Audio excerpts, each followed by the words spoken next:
இந்த லிக்விடோட ஒரே ஒரு யூசேஜ் தான் நான் உங்களுக்கு போன வீடியோவில் காமிச்சிருந்தேன். பட் இது ஒரு multi purpose liquid. So vessels wash பண்ணுறதுக்கு மட்டும் இல்லாமல் இதை நீங்கள் வந்துட்டு ஃப்ளோ கிளீனராக டாய்லெட் கிளீனிங் யூஸ் பண்ணலாம், டிட்டர்ஜெண்ட்டாக யூஸ் பண்ணலாம், hair wash, body wash, face wash, drainage, sink இதெல்லாம் க்ளீனும் பண்ணலாம். ப்ளஸ் அடிச்சிருந்தா அதையும் ரிலீவ் பண்ணலாம்.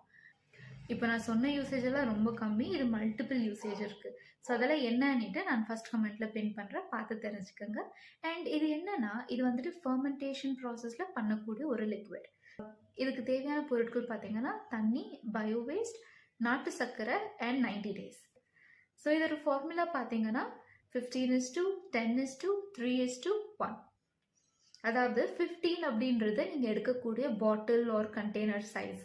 ஸோ இது என்ன சைஸ் வேணும்னா இருக்கலாம். ஸோ ஃபார் எக்ஸாம்பிள் இதுதான் 15ன்னு வச்சுக்கோங்க. 10ன்றது தண்ணியோட அளவு. ஸோ இது நீங்கள் எவ்வளோனா இதில் ஃபில் பண்ணிக்கலாம். பட் இதில் கொஞ்சம் கேப் விடணும்.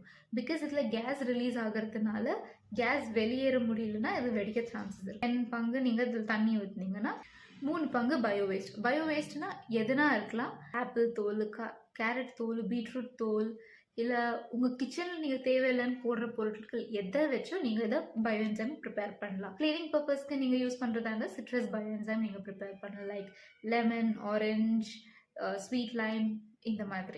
இதை நல்லா மிக்ஸ் பண்ணிவிட்டு ஃபர்ஸ்ட் 30 days வந்துட்டு நீங்கள் இந்த கேப் ஓப்பன் பண்ணி இதை லைட்டாக மிக்ஸ் பண்ணிவிட்டு மறுபடியும் க்ளோஸ் பண்ணி வச்சிடணும். அப்புறம் நெக்ஸ்ட் 60 days வந்துட்டு இதை டச் பண்ணாமல் டிஸ்டர்ப் பண்ணாமல் ஒரு ஓரத்தில் வச்சிடணும். மொத்தமாக 90 days கழிச்சு இது ஓப்பன் பண்ணி பார்த்தாக்கா இதுக்கு மேலே ஒரு ஒயிட் லேயராக படிஞ்சிருக்கும். ஸோ இந்த ஃபர்மெண்டேஷன் ப்ராசஸ் ப்ராப்பராக நடந்து பயோ என்சைம் ரெடி ஆகிட்டு இருக்குதுன்னு அர்த்தம். அடுத்து நீங்கள் ப்ரிப்பேர் பண்ணி வச்சுட்டிங்கன்னா மாத செலவில் நீங்கள் நிறைய சேவ் பண்ணலாம். நமக்கும் சரி நம்மளோட ஈகோசிஸ்டம் அதாவது எர்த்துக்குமே எந்த ஒரு கெடுதல் இல்லை. நான் ஏன் இதை சொல்கிறேன்னா, நம்ம நார்மலாக யூஸ் பண்ணுற soap, dish washer, toilet washers இதெல்லாம் பார்த்தீங்கன்னா இட்ஸ் ஃபில்ட் வித் கெமிக்கல். இதனால எந்தெந்த விதமாக பிரச்சனை வருதுன்னு பார்த்தீங்கன்னா, அதை நம்ம யூஸ் பண்ணும்போது நம்ம இன்ஹேல் பண்ணுறோம், அதனால நம்மளுக்கு ப்ராப்ளம் வருது.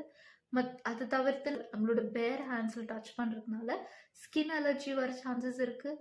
அது மட்டும் இல்லாமல் யூஸ் பண்ணிட்டு இந்த தண்ணியெல்லாம் வெளியே போகிறதுனால நம்மளோட சாயிலும் இதனால அஃபெக்ட் ஆகும். இந்த மாதிரி ப்ராடக்ட் எல்லாம் யூஸ் பண்ணுறதுனால நமக்கு மட்டும் கெடுதல் பண்ணுறதுல நம்மளோட நேச்சருக்கும் கெடுதல் பண்ணுறோம்.